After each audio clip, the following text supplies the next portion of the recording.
ছোটবেলায় আমরা ওই যে খেলার সময় সবকিছু কিনে নিতাম, রান্না করার জন্য বালু কিনে নিতাম, সেটা কি দিয়ে কিনতাম? কাঁঠাল পাতা দিয়ে কিনতাম। যেই ধরনের আসলে কর্পোরেটাইজেশন হয়ে যাচ্ছে, অনেক টাকা পয়সা ছড়ানো হচ্ছে, অনেক কিছু কেনা হচ্ছে, সেটা দিয়ে আসলে নির্বাচনে আমেজটা আনা যায় না, স্টুডেন্ট ক্যাবিনেটের আমেজটা অন্তত আনা যায় না। এই যে এত ভাই হচ্ছে রাজনীতি, এত নোংরামি, সেই জায়গা থেকে আমি একটা পজিটিভ একটা বার্তা দিতে চাচ্ছি, সেই স্মৃতিগুলো মনে করতে চাচ্ছি, এটা একটা ব্যাপার কাগজের জন্য। সেই জায়গা থেকে আমি আজকে একটা পাতা ছিঁড়েছি। আমার বসন্ত আসলে আমার গাছ থাকলে আমার আবার পাতা হবে ভাই, কিন্তু গাছটা আমি কেটে ফেললে কিন্তু আবার পাতাটা হবে না। পরিবেশগত একটা ব্যাপারের কথাও চিন্তা করে আমি এটা করেছি। এবং সবচেয়ে বড় ব্যাপার যেটা, আমাদের এই যে ছাত্র সংসদ নির্বাচন আসলে যেই ধরনের আসলে কর্পোরেটাইজেশন হয়ে যাচ্ছে, অনেক টাকা পয়সা ছড়ানো হচ্ছে, অনেক কিছু কেনা হচ্ছে, সেটা দিয়ে আসলে নির্বাচনে আমেজটা আনা যায় না, স্টুডেন্ট ক্যাবিনেটের আমেজটা অন্তত আনা যায় না, কর্পোরেটাইজেশন করা যায়। সেই জায়গা থেকে আমি আসলে ছাত্র সংসদ নির্বাচনের যেই ধারাটা যেরকম হওয়া উচিত আসলে সেইটার একটা মেসেজ দেওয়া আমার আসলে মূল লক্ষ্য আর কি। জি জি।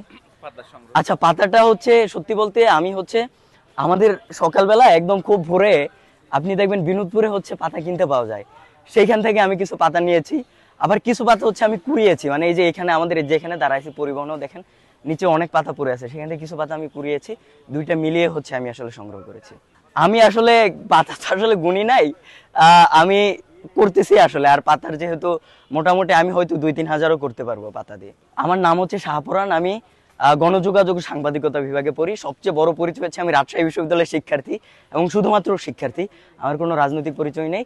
এবং আমি এজিএস পদে হচ্ছে প্রতিদ্বন্দ্বিতা করতেছি কেন্দ্রীয় কার্যনির্বাহী সংসদে। আমার ব্যালট নাম্বার হচ্ছে 8 এবং আমি স্বতন্ত্র। যেটা হচ্ছে জ্ঞানের আসলে কি, জ্ঞানের একটা মূল ভিত্তি সেটা পড়ে আছে এইভাবে, আমি সেটা আসলে ভাই সহ্য করতে পারতেছি না।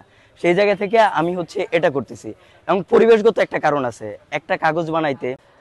আচ্ছা দেখেন, আমার এখানে বেশ কয়েকটা উদ্দেশ্য আছে। আমার প্রথম উদ্দেশ্য আছে, ছোটবেলায় আমরা ওই যে খেলার সময় সবকিছু কিনে নিতাম, রান্না করার জন্য বালু কিনে নিতাম, সেটা কি দিয়ে কিনতাম? কাঁঠাল পাতা দিয়ে কিনতাম। আমি ওই যে শৈশবের যে স্মৃতিটা সেটা ফিরে আনতে চাচ্ছি। এবং আপনি দেখেন ভাই, আমার বিশ্ববিদ্যালয় হচ্ছে আমার লাস্ট স্টেজ। আপনি পরবর্তীতে এমপি ইলেকশন করলে আপনি প্রচারণা করতে পারবেন না, আপনি এটা পারবেন না আসলে। আমি সেই জায়গা থেকে আমি মনে করছি যে আসলে শিক্ষার্থীদের আসলে শৈশবের ওই স্মৃতিগুলো মনে করা জরুরি। আমরা কোন জায়গা থেকে আসছি, আমাদের রুট কি। এই যে এত ভাই হচ্ছে রাজনীতি, এত নোংরামি, সেই জায়গা থেকে আমি একটা পজিটিভ একটা বার্তা দিতে চাচ্ছি, সেই স্মৃতিগুলো মনে করতে চাচ্ছি, এটা একটা ব্যাপার।